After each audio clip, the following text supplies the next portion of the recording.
పూరా లోకల్. ఇవాళ బీసీలు ముందడిగేసి చైతన్యం నింపుకొని కాంగ్రెస్ మీద యుద్ధం చేస్తే తప్పితే మనకు రిజర్వేషన్లు రావు.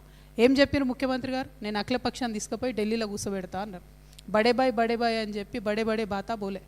ఒక్కసారన్నా మోడీని అడిగిండ్రా మీరు? కనీసం ఒక్క లెటర్ అన్న మీరు చూసిరానా? ఇంతమంది మీడియా మిత్రులను not even a single letter to Modiji asking for speedup in the process. ఎందుకు? జయలలిత గారు అప్పుడు పోయి 20 రోజులు కూర్చొని బలవంతంగా చేపించుకొని వచ్చింది పివి నరసింహారావు గారితో. ఏది మీ చిత్తశుద్ధి ఎక్కడుంది? ఎప్పుడు ఫైట్ చేసిరు మీరు బీసీల కోసం? ఎందుకు వేయాలి బీసీలు మీ కోట్లు? నేను మా బీసీ అన్నదమ్ములు కోరుతా ఉన్నా, ఎక్కడెక్కడైతే అన్రిజర్వ్డ్ మొత్తం గ్రామ పంచాయతీలు ఉన్నాయో అన్ని చోట్ల బీసీలు నామినేషన్ వేయండి. అన్నిటికన్నీ మొత్తం బీసీలే గెలవాలి. ఈ పార్టీ ఆ పార్టీ అని చూసేది లేదు. అన్నిటికన్ని చోట్ల బీసీలు గెలవాలి. అప్పుడు కానీ బుద్ధి రాదు అన్ని పార్టీలకి. ఒక పార్టీ వాళ్ళేమో నిద్రపోతారు, లేవరు. ఇంకో పార్టీ వాళ్ళు ఎవరైతే చెయ్యానో వాళ్ళు మాటనే మాట్లాడరు. ఇంతవరకు రియాక్షన్ లేదండి. ఇంత తప్పుల తడకగా వస్తే భారతీయ జనతా పార్టీ నుంచి ఇంతవరకు కనీసం రియాక్షన్ లేదు. అంటే కళ్ళెదుట ఇన్ని ప్రొసీజర్స్ వైలేషన్ అవుతుంటే, ఇంత తప్పు డేటా వస్తుంటే బీజేపీ రియాక్ట్ కాదు. ఇక ప్రతిపక్షం సంగతి నేను మాట్లాడితే నన్ను బదనాం చేస్తారు అందరు.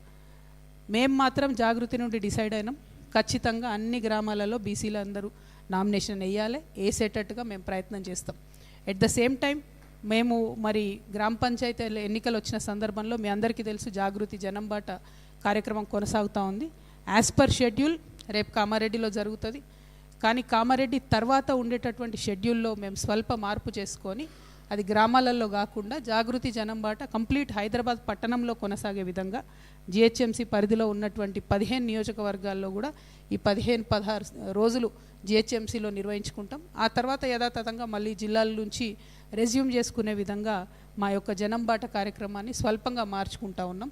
ఎట్ ద సేమ్ టైం ప్రతి గ్రామంలో బీసీలు ఎవరైనా దీన్ని గుర్తుండదు, ఏ పార్టీ వాళ్ళు అనేది పెద్దగా ఎస్టాబ్లిష్ అయ్యి ఉండదు. కాబట్టి ప్రతి గ్రామ పంచాయతీ కూడా బీసీలు గెలిచేటట్టుగా ఉన్నటువంటి మొత్తం 10,000 గ్రామ పంచాయతీలలో మనకు ఎంత హక్కు ఉందో అంత కూడా బీసీలు గెలిచేటట్టుగా ఫైట్ చేయాలని చెప్పి, దానికోసం ప్రయత్నం చేయాలని చెప్పి బీసీ బిడ్డలకు మేము పిలుపునిస్తూ ఉన్నాం.